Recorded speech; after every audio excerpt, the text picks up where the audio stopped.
दोस्तों, student life में एक कॉमन प्रॉब्लम जो हर एक स्टूडेंट को फेस करनी पड़ती है, वो प्रॉब्लम ये है कि हम किसी भी टॉपिक को, हम किसी भी क्वेश्चंस को जल्दी याद कैसे करें। हम याद करते हैं लेकिन हमें कोई भी क्वेश्चन जल्दी याद होता ही नहीं है। तो दोस्तों, अब आप इस वीडियो के अंत तक बने रहिएगा। इस वीडियो के खत्म होते होते आप ये समझ जाओगे कि आखिर क्यों हमें जल्दी याद नहीं होता है, हम आखिर ऐसी क्या गलती करते हैं। Number 1, quit cramming as soon as possible. जी हाँ दोस्तों, ये हमारे स्टूडेंट लाइफ को बर्बाद कर देगा। बहुत सारे स्टूडेंट्स जिन्हें याद करने का सही तरीका नहीं पता होता है, तो वे रटना स्टार्ट कर देते हैं। मैंने यहाँ पर बोला रटना, ना कि याद करना, क्योंकि अगर आप कोई भी टॉपिक याद कर लोगे तो उसे आप कभी भूलोगे ही नहीं। वही जो टॉपिक हम रट कर याद करते हैं वो कुछ ही समय के लिए हमारे माइंड में रहती है, उसके बाद वो याद किया गया टॉपिक कहाँ गायब हो जाता है वो किसी को भी पता नहीं चलता। दरअसल जब हम कोई टॉपिक रटते हैं तो हमारे शॉर्ट टर्म मेमोरी में स्टोर हो जाता है। जैसा कि नाम से स्पष्ट हो रहा है, शॉर्ट टर्म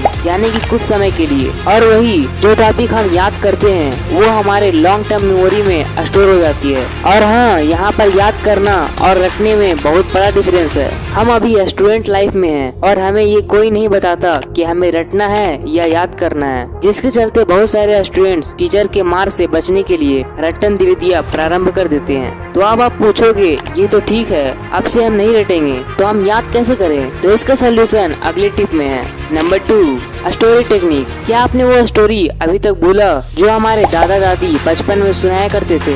नहीं ना? अच्छा छोड़ो, हटाओ। आपने 1-2 साल पहले कोई न कोई मूवी देखी ही होगी। अगर मैं उस मूवी का नाम बताऊं तो आप उस मूवी का पूरा स्टोरी बता दोगे। तो आखिर ये कैसे हुआ?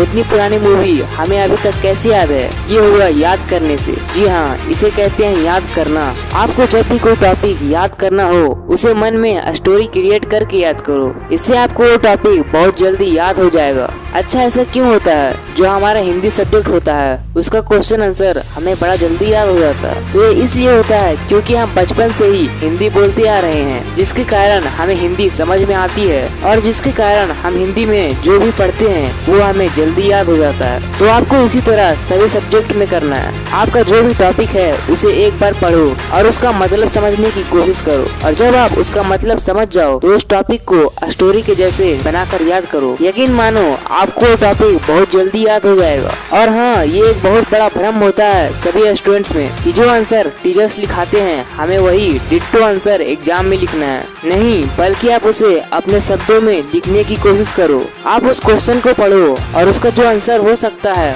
उसे एक बार अपने मन में सोचो और खुद से लिखो, ना कि रट्टा मारो। अगर आप अपने टीचर्स के दिए हुए क्वेश्चंस के आंसर को डिट्टो लिख देते हो तो इसका मतलब है कि आप रटते हो।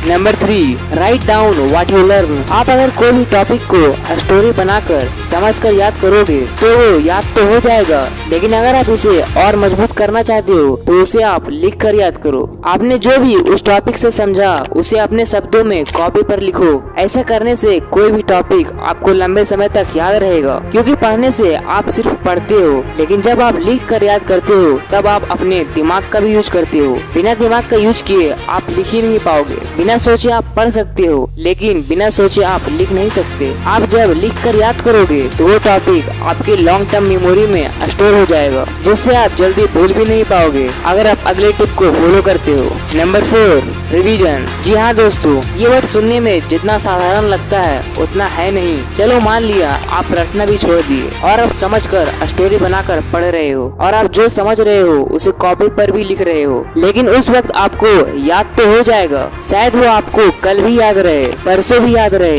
एक सप्ताह के बाद भी याद रहे, लेकिन एक न एक वक्त ऐसा आएगा कि आप उसे भूल जाओगे। तो इसका सिंपल सा सॉल्यूशन है रिवीजन, क्योंकि ये कहा भी गया है कि अभ्यास से ही विद्या की रक्षा होती है। बिना अभ्यास यानी बिना रिवीजन किए वो टॉपिक आपको याद तो रहेगी, लेकिन वो याद किया गया टॉपिक आपके दिमाग में ब्लर हो जाएगा। तो दोस्तों, मैं आशा करता हूँ कि अगर आप इन 4 टिप्स को ईमानदारी से फॉलो करोगे तो इन फ्यूचर आप जल्दी कोई भी टॉपिक नहीं भूलोगे। तो दोस्तों, अब मिलते हैं आपको किसी दूसरे मोटिवेशनल वीडियो में। तब तक के लिए जय हिंद।